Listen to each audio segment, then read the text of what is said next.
రాయదుర్గం పట్టణంలోని నిర్వహించిన వర్చువల్ మహానాడు కార్యక్రమంలో కాల్వ ఫౌండేషన్ చైర్మన్ కాల్వ భరత్ పాల్గొని వివిధ క్లస్టర్ కేంద్రాలను సందర్శించారు. ముందుగా టీడీపీ కార్యాలయంలో స్వర్గీయ నందమూరి తారక రామారావు విగ్రహానికి పూలమాల వేసి ఘనంగా నివాళులర్పించి పార్టీ జెండాను ఆవిష్కరించారు.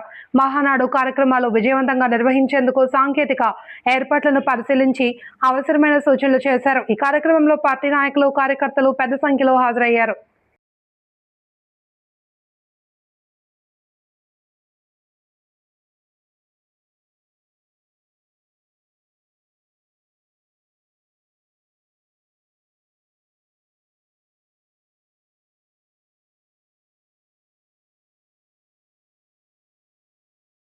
కోట్ల రూపాయల రైతుల అకౌంట్లోకి మనం ట్రాన్స్ఫర్ చేయడం జరిగిందని కూడా గుర్తుంచుకోవాలి.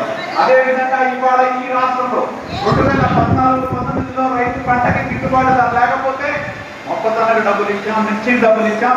ఇవాళ మనం అధికారంలోకి వచ్చిన తర్వాత ఎన్నో రైతుల గురించి మాట్లాడే జగన్మోహన్ రెడ్డి గారు అధికారంలో ఉన్నప్పుడు 1200 కోట్ల రూపాయలు ధాన్యానికి డబ్బులు ఇవ్వాలంటే తిరిగి అధికారంలోకి వచ్చిన తర్వాత ఆ 1200 కోట్ల రూపాయలు రైతులకు జమ చేసిన చరిత్ర మన నాయకుడు నారా చంద్రబాబు నాయుడు గారి మన ప్రభుత్వాన్ని అని చెప్పి గుర్తు చేయాలని చెప్పి తెలియజేస్తా ఉన్నా. ఇవాళ ఈ రాష్ట్రంలో ఎన్నో సంఘటనలు జరిగినాయి. మరి అంతర్జాతీయ పరిస్థితులను బట్టి రైతులు గిట్టుబాటు ధర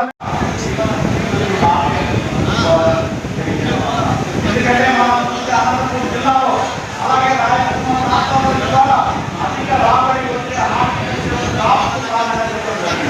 గతంలో మనం హార్టికల్చర్ సబ్సిడీ ఇవ్వడం వలన ఆ ప్రాంతంలో హార్టికల్చర్ క్రాప్స్ పెట్టి మరి ద్వారా అధిక ఆదాయం ఏ విధంగా జిల్లాలో పలు ప్రాంతాల్లో చూసుకోవాలి. అదేవిధంగా గత 5 సంవత్సరాల కాలంలో రైతాంగం తీవ్రమైన మళ్ళీ మనం కోరుకోవాల్సిన వారు ఇవ్వడం వల్లనే అది ఇవాళ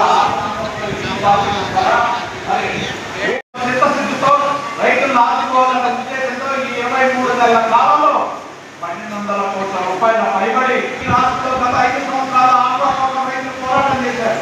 వాళ్ళకి ఏదైతే యూనిట్ ధర తగ్గించాలంటే గత ప్రభుత్వం పాటించుకోవాలి. ఎన్నికల సందర్భంగా ఆ సమస్యని మన నాయకుడు దృష్టికి తీసుకొచ్చినప్పుడు దాన్ని ఇవాళ ₹50 తీసుకొచ్చిన ఘన చరిత్ర మన నాయకుడు చంద్రబాబు నాయుడు గారిని మన ప్రభుత్వాన్ని కూడా తెలియజేస్తా ఉన్నా. అదేవిధంగా ఇవాళ వారి యొక్క ఫలితాలు రైతాంగానికి అందుతాయి. రైతులు సంతోషంగా ఈ రాష్ట్రంలో ఉండే విధంగా ఈ నిర్ణయాలు ఉపయోగపడతాయని చెప్పి తెలియజేస్తూ నాకు అవకాశం ఇచ్చినందుకు ధన్యవాదాలు తెలియజేస్తూ సెలవు తీసుకుంటా ఉన్నాను.